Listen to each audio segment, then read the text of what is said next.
ଜଣେ ମହିଳା ତାଙ୍କର ଦୁଇଟି ଛୁଆଙ୍କୁ ଛାଡ଼ି ପର ସ୍ତ୍ରୀର ସ୍ୱାମୀ ସହ ପଳାଇ ଯାଇଛନ୍ତି। ଏହି ଭିଡ଼ିଓରେ ଆପଣମାନେ ଦେଖିପାରିବେ କି ଜଣେ ମହିଳା ତାଙ୍କ ପିଲାଛୁଆ ଓ ସ୍ୱାମୀକୁ ଛାଡ଼ି ଅନ୍ୟ ପୁରୁଷ ସହ ଫେରାର ହୋଇଯାଇଛନ୍ତି। ଏହି ଘଟଣା ଘଟିଛି ମୟୂରଭଞ୍ଜ ଜିଲ୍ଲାରେ।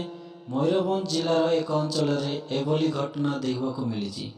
ଏହି ଘଟଣାକୁ ନେଇ ଚାରିଆଡ଼େ ଚର୍ଚ୍ଚା ହେଉଛି। ଏହି ଖବର ଶୁଣିଲେ ଯେ କେହି ବି ଆଶ୍ଚର୍ଯ୍ୟ ହୋଇଯିବେ। ଏହି ଖବର ଏବେ ଚାରିଆଡ଼େ ବ୍ୟାପି ସାରିଲାଣି।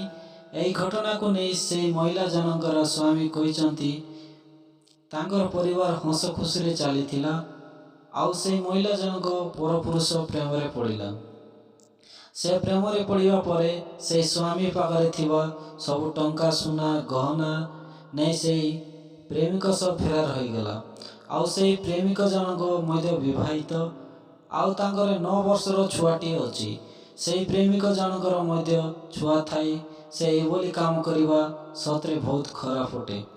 ଏହି ମହିଳା ଜଣଙ୍କ ବାପା ମଧ୍ୟ ସେସବୁ କଥାକୁ ଜାଣିଛନ୍ତି, ଆଉ ସେ ତାଙ୍କ ଝିଅକୁ ବିରୋଧ କରିବା ପରିବର୍ତ୍ତେ ତାଙ୍କୁ ସପୋର୍ଟ କରିଛନ୍ତି।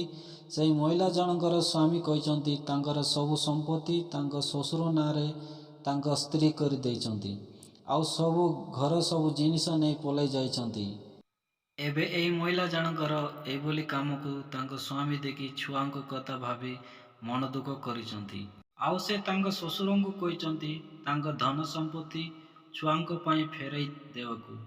ଏହି ଭିଡ଼ିଓ ଏବେ ସୋସିଆଲ ମିଡ଼ିଆରେ